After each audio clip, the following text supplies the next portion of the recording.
लेकिन चलिए, अभी कैबिनेट की बैठक शुरू हो चुकी है, क्या कुछ निकलकर वहां से आ सकता है? इस एक्सक्लूसिव डिटेल्स के साथ हमारे सहयोगी प्रकाश प्रियदर्शी जुड़ गए हैं। प्रकाश, बताइए।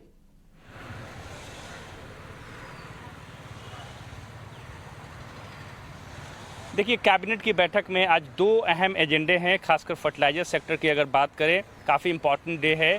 सबसे इम्पॉर्टेंट एजेंडा जो है वो पीएम प्रणाम स्कीम है, जिसकी घोषणा वित्त मंत्री ने बजट की थी, जिसका मकसद ये है कि जो केमिकल फर्टिलाइजर्स है उसके इस्तेमाल को कम करना है और जो ऑर्गेनिक फर्टिलाइजर है उसके इस्तेमाल को बढ़ाना है। मकसद ये है कि सरकार ये चाहती है कि केमिकल फर्टिलाइजर्स के इस्तेमाल को कम किया जाए, जिससे कि ओवरऑल जो सब्सिडी बर्डन है सरकार के ऊपर उसमें भी कमी आ सकती है। पीएम प्रणाम स्कीम पर अगर आप नज़र डालें तो इसके ज़रिए सरकार जो है राज्यों को इंसेंटिवाइज करेगी ताकि वो ज़्यादा से ज़्यादा ऑर्गेनिक फर्टिलाइज़र का इस्तेमाल करें। जो राज्य जितना कम केमिकल फर्टिलाइज़र का इस्तेमाल करेंगे और केमिकल फर्टिलाइज़र के इस्तेमाल में जितनी कमी आएगी और उसकी वजह से जो सब्सिडी की बचत होगी उसका 50% राज्यों को वापस कर दिया जाएगा एज ए ग्रांट के रूप में ये पैसा उनको दे दिया जाएगा, जिसका इस्तेमाल राज्य सरकारें करेंगी। जो दूसरा अहम स्कीम है उसके हिसाब से आप उसको गोल्ड यूरिया कह लीजिए, सरकार उसको गोल्ड यूरिया कह रही है। ये दरअसल सल्फर कोटेड यूरिया है, इसके प्रोडक्शन को बढ़ावा दिया जाएगा।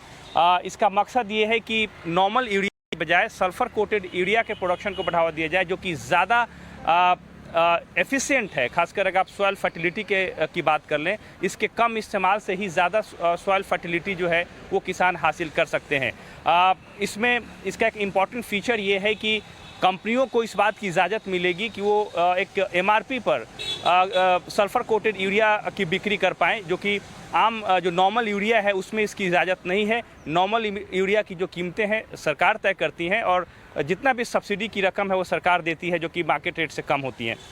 लेकिन सल्फर कोटेड यूरिया यानी कि गोल्ड यूरिया के केस में एमआरपी कंपनियां तय करेंगी, उसकी प्राइसेस जो है नॉर्मल यूरिया से ज़्यादा होंगी, वो उसको बेच पाएंगी। तो सरकार को ऐसा लगता है कि इससे कंपनियां प्रोत्साहित होंगी ज़्यादा से ज़्यादा सल्फर कोटेड यूरिया प्रोडक्शन करने के लिए। और जब किसानों को इस बात का एहसास हो जाएगा कि कम सल्फर कोटेड यूरिया के इस्तेमाल से ही वो ज़्यादा से ज़्यादा पैदावार कर पा रहे हैं, तो इसके इस्तेमाल में बढ़ावा मिलेगा आने वाले दिनों में। ये मकसद इसका ओवरऑल यही है कि इसके इस्तेमाल से सरकार ओवरऑल जो सब्सिडी का बर्डन है फर्टिलाइजर सब्सिडी का, उसको कम करना चाहती है और इस बात की बेहद संभावना है कि आज कैबिनेट की बैठक में इस पर मंजूरी मिल जाए। ठीक है प्रकाश, एक छोटा सा सवाल मेरा भी है।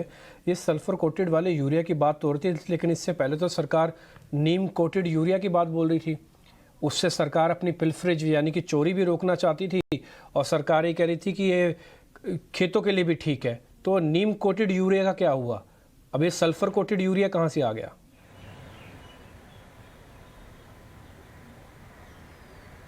देखिए, उसके मुकाबले जो सल्फर कोटेड यूरिया है, जो गोल्ड यूरिया है, वो ज़्यादा एफिशिएंट है। उसके कम एग्जाम्पल के तौर पे अगर आप एक बोरी नॉर्मल यूरिया की बात कर लीजिए, जिसकी कीमत करीब 2100 रुपये के आसपास है, जो सल्फर कोटेड यूरिया होगा वो 245 रुपए के आसपास ही अगर आप 40 केजी इसका इस्तेमाल करते हैं। दोनों एफिकेसी है उसमें सल्फर कोटेड यूरिया की एफिकेसी ज़्यादा है, जैसा कि सरकार दावा कर रही है, और ये नीम कोटेड यूरिया से भी बेहतर है। तो ऐसे में आने वाले दिनों में अगर हालांकि कीमतें ज़्यादा ज़रूर हैं, लेकिन ओवरऑल अगर आप वॉल्यूम की बात करें कंजम्पशन के लिहाज से, तो इसकी ज़रूरत कम पड़ेगी और सॉइल फर्टिलिटी इसकी बेहतर होगी। सरकार ये चाहती है कि किसान इस बात को समझ जाएं कि कम इस्तेमाल से ही वो ज़्यादा पैदावार कर सकते हैं। लिहाजा जो नॉर्मल यूरिया है उसकी खपत कम होगी, सल्फर कोटेड यूरिया के इस्तेमाल को बढ़ावा मिलेगा। इसका मतलब ये है कि अगर ये एमआरपी पर इसकी बिक्री होगी तो सरकार के ऊपर जो सब्सिडी का बर्डन है उसमें भी कमी आएगी। तो ओवरऑल मकसद यही है कि सरकार इसके जरिए सब्सिडी के बर्डन को कम करना चाहती है। ठीक है प्रकाश, बहुत शुक्रिया, थैंक यू वेरी मच ये जानकारी देने के लिए। एमआरपी पे ये यूरिया बिकेगा, किसानों को ये बात समझनी होगी कि ये जो सल्फर कोटेड यूरिया है इससे आपकी पैदावार अच्छी होगी, सरकार का फ़ायदा छुपा है कि सब्सिडी का बर्डन कम हो जाएगा। कुल मिला के ऐसी योजना बनाई जा रही है जो सबके लिए विन विन है। सरकार को सब्सिडी से मुक्ति मिलेगी, किसानों को अच्छा फर्टिलाइज़र मिलेगा, लेकिन थोड़ा महंगा मिलेगा और एमआरपी पे मिलेगा।